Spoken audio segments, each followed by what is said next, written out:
Welcome to She Coaches Coaches. I'm your host, Candy Motzek, and I'm going to help you find the clarity, confidence, and courage to become the coach that you are meant to be.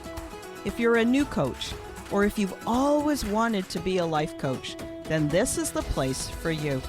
We're going to talk all about mindset and strategies and how to, because step by step only works when you have the clarity, courage, and confidence to take action.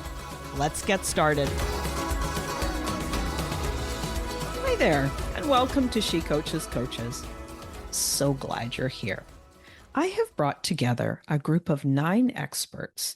Each of them has a slightly different business, but they have a wealth of experience. And I asked all 9 people the same question. And here's the question. Why do you do what you do? Really, like, why this business? Why did they choose this business? So we had a great conversation. You're going to hear all kinds of different perspectives, and you're going to want to listen carefully. There is something here for everyone. Enjoy.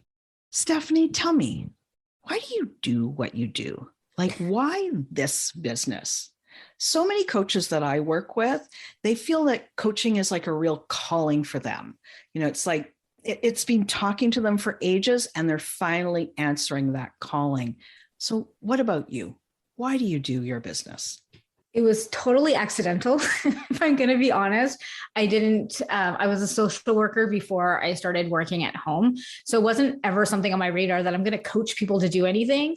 I was into sports as a kid. I thought maybe I'd be a sports coach, like a figure skating coach or a rugby coach, but I never thought I'd be actually coaching or consulting with people. So it kind of just happened. And when I say that, I just mean that I was so passionate about sustainability that it started sustainability, and how I learned about sustainability was on an individual level. So it was, changing my home, getting toxins out of my house, being mindful of the things I was bringing into my home, being mindful of the clothing we were buying, being mindful of our trash, questioning things. So that passion kind of flipped to a business. So I watched 2 really powerful documentaries, one being Food Inc., which led me really deep down the rabbit hole of questioning why, like a kindergarten kid, why this food, why is this better? And then about a year later, after my daughter was about 3 months old, and I watched another documentary called Who Killed the Electric Car? And that one just really opened up my eyes. And I had a friend that started a blog, and she said, you really need to share your information. I said, no, never. I'm never going to do that. And after watching that documentary, I just remember saying to myself, I love what I do as a social worker. I know I'm changing lives. I know that I'm helping children, but I feel like if I don't do something in this environmental area, sustainability, green living, whatever you want to call it, then I'm going to kick myself in 10 years. And here we are, like 11 years later, and I'm so grateful that I did something. And even if it wouldn't have turned into a business, I just wanted to make a difference somehow. Was it helping my community ban plastic bags at grocery stores?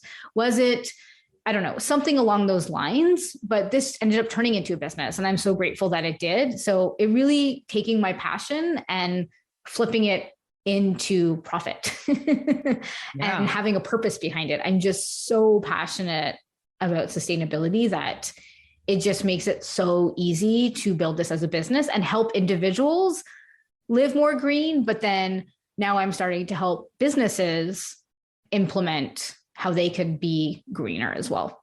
Right. So as you talk, I hear the passion in your voice. And you started by saying it was kind of an accident. But I think that there's a couple of things that you mentioned that are really powerful here. And one is that so often it's that thing that just gets you in the gut.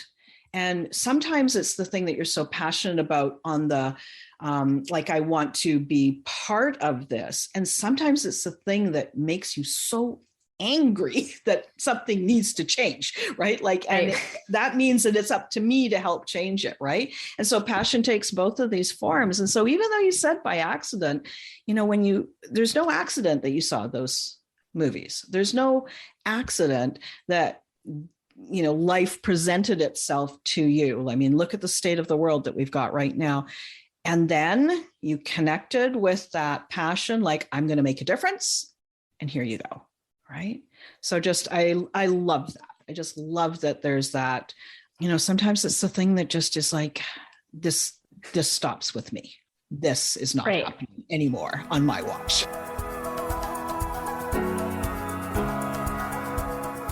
Siobhan, let me ask you this question. Why do you do what you do? Like, why this business? I'm a social worker. I want to help.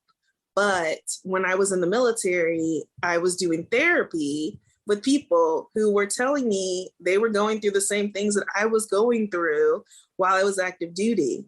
And I was like, this is really tough for me. There are a lot of therapists who are active duty who are awesome at their role as an active duty therapist officer. That's just not a good fit for how I like to function in the world. So when I got out, and I was like, okay, how can I continue to help this population? So I went into work with women. I went into work with veterans, period. And I realized that the women who were not sharing as much in therapy group sessions as they would in individual sessions with me. And I realized there is still that culture of military that follows even in treatment, when you're in treatment with other military folks.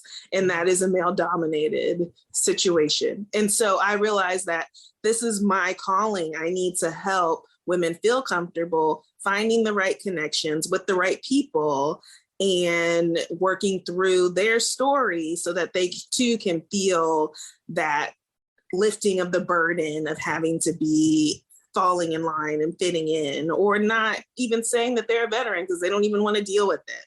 Wow. That's an incredible mission. I'm just thinking of, how that will ripple out for the rest of their lives, to be heard and to actually be in a safe space where they can share their experience and start to heal and start to shift again, and ultimately to come back into alignment with who they are now. Who have they grown into being? That's amazing. Yes. Wonderful. Thank you. And there's just one other thing here, is just this, the thing that you mentioned about, in the group settings, that many of the women were not sharing at the same level that they were sharing with you in a one-on-one session. And I think that, it speaks heavily to the military culture, but it also speaks heavily to our society. And I think that this is really common. And so I didn't want to let that pass by. That is an important point. And for any of the women listening to this, just know that if you're not feeling as comfortable in a mixed setting, then maybe it is time for you to be looking for some one-on-one help so that you are getting the support that you need. Definitely. Sally, so question number 2. Tell me more about why you do what you do. Like, I read your bio and I see that through line that moved you to this place, but there's something more. Lots of people would have had near-death experiences and then done something else. Why this? It's very funny you should ask that. I literally backed into this. I felt like I had no choice. I had my near-death experience in 1999, and here we are, and I've only been doing this for 12 years. So what was I doing instead? I was attempting to avoid what I knew I was supposed to be doing. But interestingly enough, this is what I was doing. I started out as a riding coach for children, and they loved me and I loved them. But that, things happened and we had to move away, and you can't bring your clients with you. Then the next thing I was a columnist for a newspaper and a feature writer. Well, it turns out I was doing this type of work while I was doing, I was actually coaching people through the newspaper. And then I was like, no, I can't do that. And I started becoming a real estate agent. Well, gosh darn, I was coaching people during their real estate. And it was a very emotional time, 2008, 2009, when I spent a lot of time literally helping people, coaching them emotionally. And finally, I just went, Uncle, okay, I hear you. I understand. You want me to actually be a coach instead of coaching through some other forms. And here's why I didn't. And I should have added this in my first answer. The first thing is you got to trust that you can actually do the thing. You can trust that you can actually do the thing, even though you've been through the training or you've done all this other stuff and you have all this experience. You just have to believe you can do the thing. And I didn't. And so that's the one thing that I hope to change and facilitate in others is get rid of that gremlin noise in your head that makes you think, who am I? And how can I help? Yeah. And isn't it interesting, like 2020 hindsight for all of us, right? Like, isn't it interesting that you're actually already doing it? Right? Like, but then somehow, like, it's kind of like, it just makes you think, like, but then I didn't think I could do it, but I was actually already doing it. Like, sometimes you just got to wonder, right? Like, I know those kids, those riding kids, they would always want to come and hang out with Ms. Reed because we'd be all in the barn and they'd want to talk to me about their boyfriends or they want to talk to me about their problems at school. And they wanted to, and like, we just did it and we keep brushing our horses. And I'm like, okay, let's go ride. Yeah. Right. Yes. And then ground them in their bodies. Lorraine, question number 2. Why do you do what you do? Like, why this business? And the reason that I ask is that so many of the people that I work with, they feel like coaching or their business is a calling. This is the thing that they are meant to be doing at this time. And even that they've always been a coach, but there wasn't kind of a word to attach to it. So what about you? Why do you do what you do? Well, I've pivoted since I first got into the business world. I was teaching Reiki and absolutely loved it. And then I had to change things around as the world started shifting and changing. I even taught online a little bit, but I was struggling to put myself out there, especially as an introvert, and I needed to address my introversion. So I created a process that would help me clear my energy. And like my calm process, it's actually an acronym for Clear Aura, Loving Mind.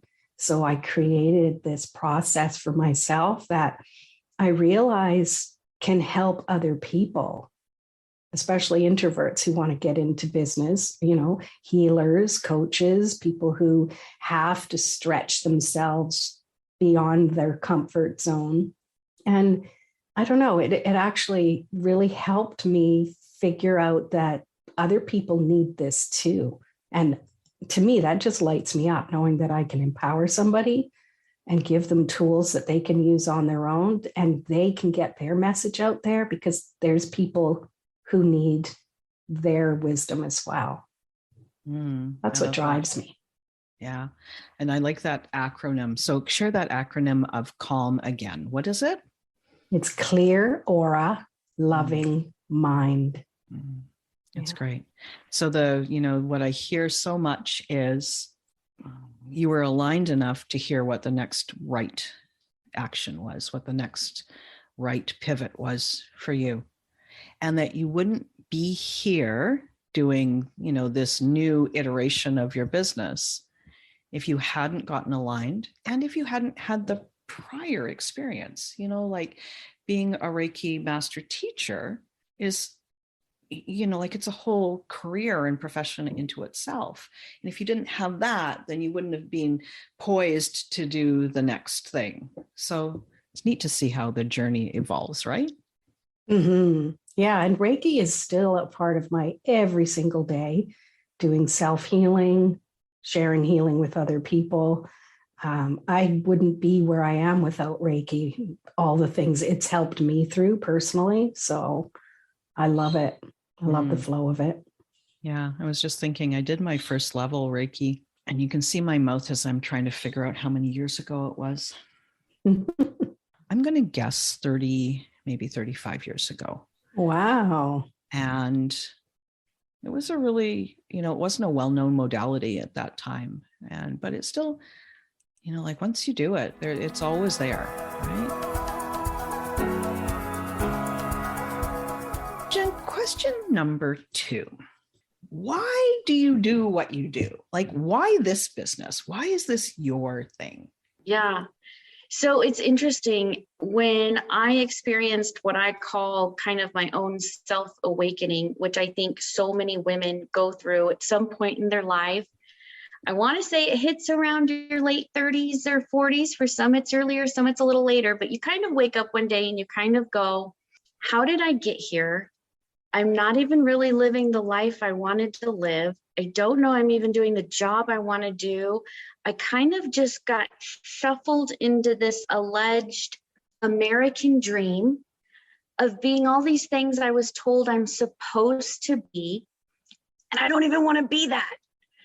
Yeah. And once I discovered this and I decided it's okay, I don't have to be and do these things that I've always been told I should do. I thought, I need everybody to experience this. Like, this is joy. This is happiness. You know, I kept thinking I would experience it after I got the college degree, after I got the big corporate job, the big promotion, the family, the things. And it wasn't there time and time. I was like, yeah, cool. So I finally got the house. Now what? Right? Yeah. And finally, one day I said, once I started really living my life and doing things that I loved, how can I not help other women do this?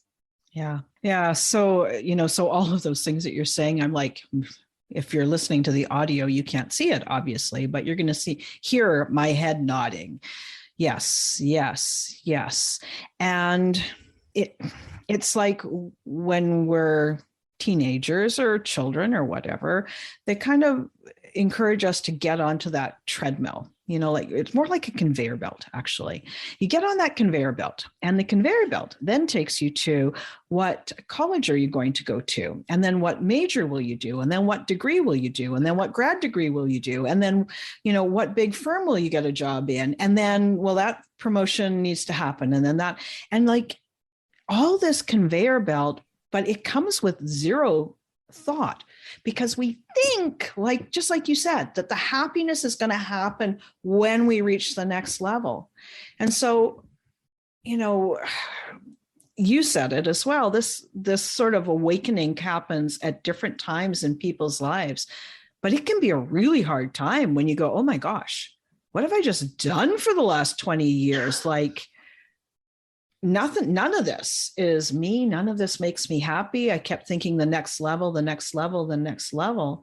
So I think that the work that you're doing is desperately needed for people. And the more women that learn to look inside for themselves and their happiness and connect with somebody like you, the better the world is going to be, the better they are going to be, the better their families, their friends will be, because they're going to be that beacon of hope for them too, right? Like, it's amazing. It's the best thing ever. That's why so important. These things are so important. The earlier that women can hear these things and start to make changes in their life to reflect their true, their true authentic self, the better. So I applaud the work that you're doing. Question number 2, Jeff. Why do you do what you do? Like, why this business? As I said, when where I am now came about through a series of fortunate accidents, but I really firmly believe that I am doing what I've always been I was supposed to be doing. And the truth is, 10 years ago, or not 20 years ago, I couldn't have done this. I wasn't where I needed to be. But now I'm really able to help people. 20 years ago, I was running around film sets and doing stuff in the movie business, and I loved it, and I was really good at it. And now I'm really good at what I do now, and I help people on so many levels, and it's just what I'm supposed to be doing. So I fit right in. I'm doing what I'm supposed to be doing. And I can't think of a more accurate answer than that, Candy. Yeah, that feeling of on purpose, right? Yeah, but I got here by accident, but I'm on purpose. There's no accidents. We know that, right? Yeah, right. A lifetime of experience has brought you to this place, right? Mary, why do you do what you do? Like, why this business? Yeah, this is a great one. My past comes from being an Army officer. So I used to fly Black Hawk helicopters for the US Army. And I have a skill set where I can put things in order and find tasks and organize them very easily. Being a Black Hawk helicopter pilot was my dream from being little. I created that dream. I lived that life. I absolutely adored it. And taking that, and this is where it kind of comes in, like, I didn't settle into that for years of my business, but that is what I'm good at. I'm good at organizing things. I'm good at helping people create plans and systems. Really, it's checklists. And if you're a Black Hawk helicopter pilot, you live on the checklist. So that's why I do this. That's why I do this business, is because that is my zone of genius. As soon as I settled into that a little bit more and kind of just loved on it, it became a really super amazing and comfortable space that I am excited about doing every single day. So, that's so much fun. I love that. And I love that, how the transferable skill, right? Like you wouldn't normally think of those things going together, but then as you describe it, it makes complete sense. That's great. Yeah. And so for the coaches and the people who are listening to this episode, this is a great lesson for you. Think about your life and think about those places where it's easy, that nobody else realizes how easy, and you might even feel like you're cheating a little bit because it's so easy for you, yes. Right? And those are the places to look, to lean into your strengths as you're building your business. That's cool. Jeanette, tell me, second question, why do you do what you do? I know there's a little bit in the bio there, but like, I'm a coach, okay? Why? I'm really curious, right? Well, and my title is actually The Why Whisperer, because I think this is one of the most important questions for people to answer for so many reasons. To get us out of bed in the morning, to be strategically aligned, to differentiate in the marketplace. So it's my favorite question to ask and answer. And I'm going to answer it by telling you a quick story. When I was 5, I alluded to a tough childhood, lots of violence, lots of alcoholism, addiction issues, etc. And so my refuge was books. I taught myself to read early, and I would hide out in books. And so I begged my mom for the book Heidi over and over and over and over, as only a very determined Aries child can. And finally one day she turned around and yelled at me, "We can't afford it."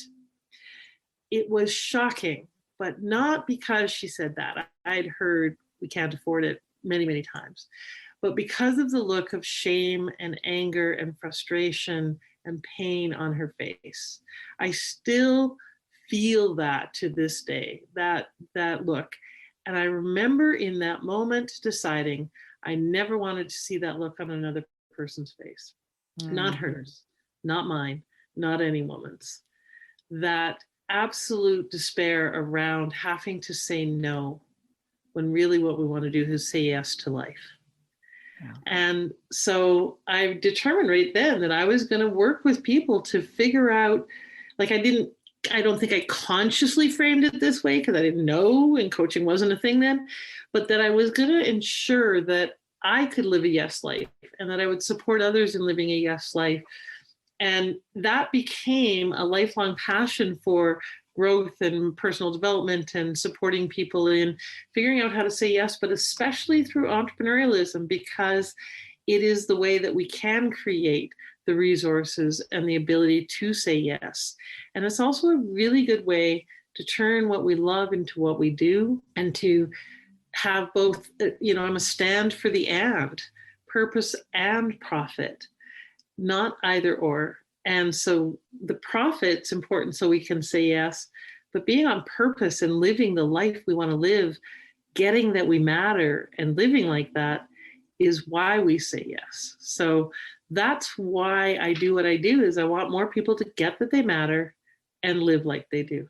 What a powerful answer. And I just know that the people who hear that answer, they will be impacted.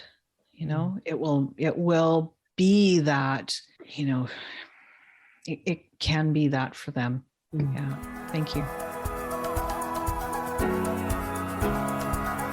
Diana, question number 2. Why do you do what you do? Like, why this business? Well, I have had several businesses. Okay. So I've had a retail store. I've been in network marketing.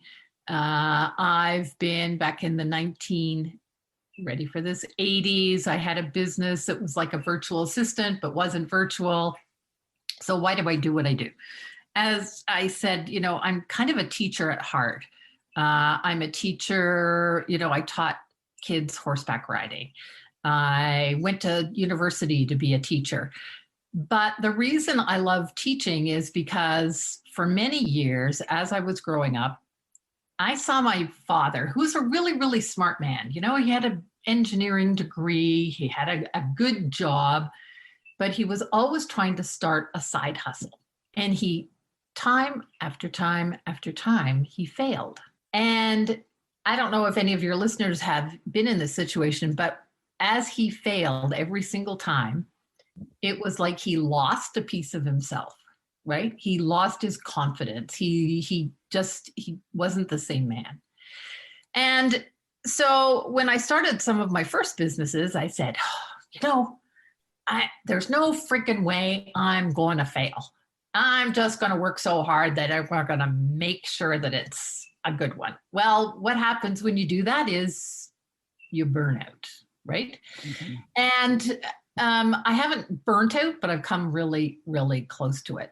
And when I had my retail store, I saw women entrepreneurs building businesses in this small community who ran up debt, starting their business, who burnt out, flew through the family savings. And I went, why is this? Like, to me, it just didn't make sense because there's lots of information out there.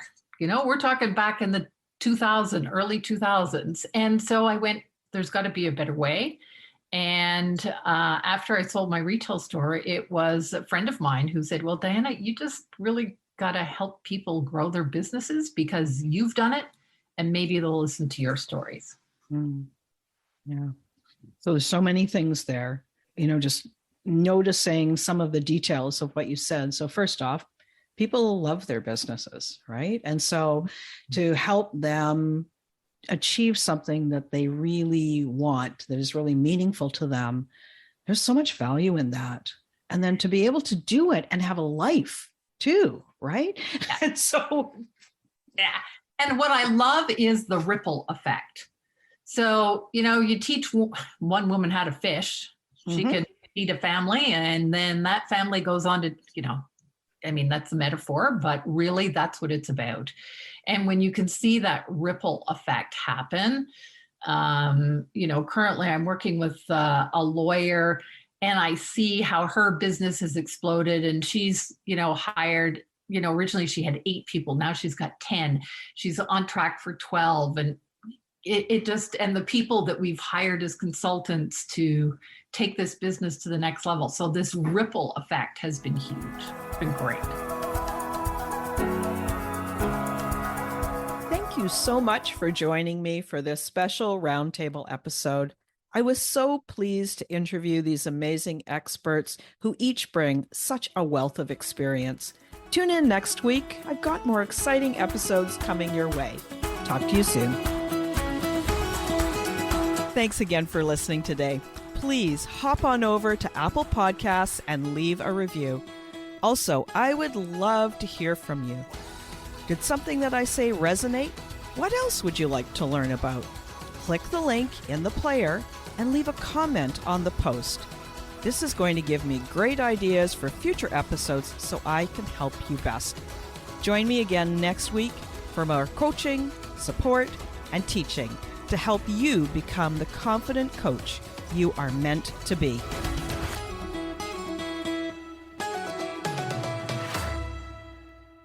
Hey, before you go, I am so glad you listened to this episode, and I just want to take this quick moment right now to let you know about my free Coaches Toolkit. If you're looking for better ways to start and grow as a coach, then this free Coaches Toolkit contains the best resources that I've pulled together, as well as contributions from some of my podcast guests. These tools could be the missing link that you've been looking for, and they're going to help you solve everyday challenges and access highly effective ideas that can help you find and sign clients, start your coaching business with ease, and then grow your business exponentially. And the best part is that these are completely free, and my gift to you for being a valued member of my community and a subscriber to the show.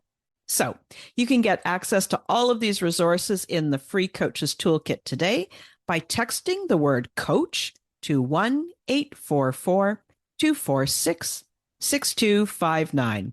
That is texting the word coach to 1-844-246-6259. Go ahead and register today, get access to all those free resources, and I'm going to see you on the inside.